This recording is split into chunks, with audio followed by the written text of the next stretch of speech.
Hello student, अध्याय 1 परिचय का नेक्स्ट टॉपिक है हमारा आर्थिक क्रियाकलापों का आयोजन।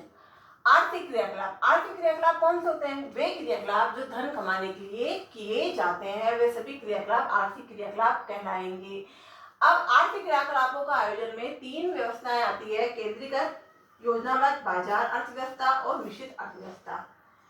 आर्थिक क्रियाकलाप की आधारभूत समस्याओं को या तो उन व्यक्तियों के निर्बाध अंतर्क्रिया द्वारा किया जाता है, जैसा कि बाजार में होता है, या फिर सरकार जैसी किसी केंद्रीय सत्ता द्वारा सुनियोजित ढंग से किया जा सकता है, या फिर जो केंद्रीकृत और बाजार व्यवस्था दोनों का मिला जुला रूप होता है, मिश्रित अर्थव्यवस्था, इसके अंतर्गत किया जाता है। तो सबसे पहले हम पढ़ते हैं केंद्रीकृत योजनाबद्ध अर्थव्यवस्था। केंद्रीकृत योजनाबद्ध अर्थव्यवस्था जिसमें वस्तुओं एवं सेवाओं के उत्पादन, विनिमय तथा उपभोग से संबंधित सभी योजनाएं सरकार बनाती है तथा वही उनका नियमन करती है। तो जो भी समस्याएं होती है कि क्या उत्पादन करें, कैसे उत्पादन करें, उनका वितरण किस प्रकार किया जाए, उनसे संबंधित सभी समस्याओं से संबंधित जो योजनाएं होती है उनको सरकार ही बनाती है और सरकार ही उनका नियमन करती है। इस व्यवस्था में पूरे समाज के लिए वांछनीय वस्तुओं एवं सेवाओं का वितरण ठीक उसी प्रकार से हो सके, इस बात को ध्यान में रखते हुए केंद्रीय सत्ता ही समस्त संसाधनों का विनिर्धारण करती है।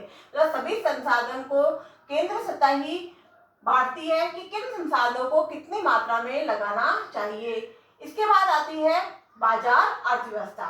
बाजार अर्थव्यवस्था जिसके अंतर्गत वस्तुओं एवं सेवाओं के उत्पादन, विनिमय एवं उपभोग से संबंधित सभी निर्णय बाजार की अंतःक्रिया पर निर्भर करते हैं, उसे बाजार अर्थव्यवस्था कहते हैं। इस व्यवस्था में प्रत्येक वस्तु एवं सेवा की कीमत क्रेता एवं विक्रेता के मध्य आपसी सहमति के आधार पर तय होती है। तो बाजार अर्थव्यवस्था में बाजार में क्रेता और विक्रेता ही क्या होते हैं? प्रधान होते हैं। जितनी वस्तुओं का उत्पादन होता है बाजार में, जितनी वस्तुएं आती है और उन वस्तुओं के अकॉर्डिंग जितनी मांग होती है, तो जहां मांग और पूर्ति आपस में मिल जाती है वहीं पर मूल्य का निर्धारण हो जाता है और क्रेता विक्रेता आपसी सहमति के आधार पर इस अर्थव्यवस्था को चलाते हैं। तो ये होती है बाजार अर्थव्यवस्था। इसके बाद आती है मिश्रित अर्थव्यवस्था। मिश्रित अर्थव्यवस्था वह अर्थव्यवस्था होती है जिसमें केंद्रीकृत योजनाबद्ध अर्थव्यवस्था एवं बाजार अर्थव्यवस्था दोनों का मिश्रण पाया जाता है। मतलब ये केंद्रीकृत योजनाबद्ध अर्थव्यवस्था और बाजार अर्थव्यवस्था का मिला जुला रूप होती है। इस व्यवस्था में अर्थव्यवस्था के कुछ क्षेत्रों का नियमन सरकार द्वारा किया जाता है और कुछ क्षेत्रों को बाजार की अंतर्क्रिया हेतु छोड़ दिया जाता है। मतलब जहां पर देखना होता है कि सरकार अपना हस्तक्षेप करे तो वहां पर सरकार अपना हस्तक्षेप करती है और कुछ क्रियाओं को बाजार की अंतर्क्रिया हेतु छोड़ दिया जाता है। तो ऐसी अर्थव्यवस्था मिश्रित अर्थव्यवस्था कहलाती है। इसके बाद हमारा अगला टॉपिक है सकारात्मक एवं आदर्शक अर्थशास्त्र। अब सकारात्मक एवं आदर्शक अर्थशास्त्र क्या होते हैं? तो अर्थशास्त्र में हम संसाधनों की कमी के कारण उत्पन्न होने वाली समस्याओं का अध्ययन करते हैं।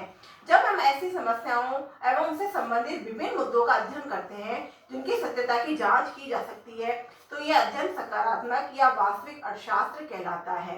जैसे सकारात्मक अर्थशास्त्र क्या होता है कि हम ले लें कि वास्तव में हमारे देश में बेरोजगारी और निर्धनता की मात्रा कितनी है।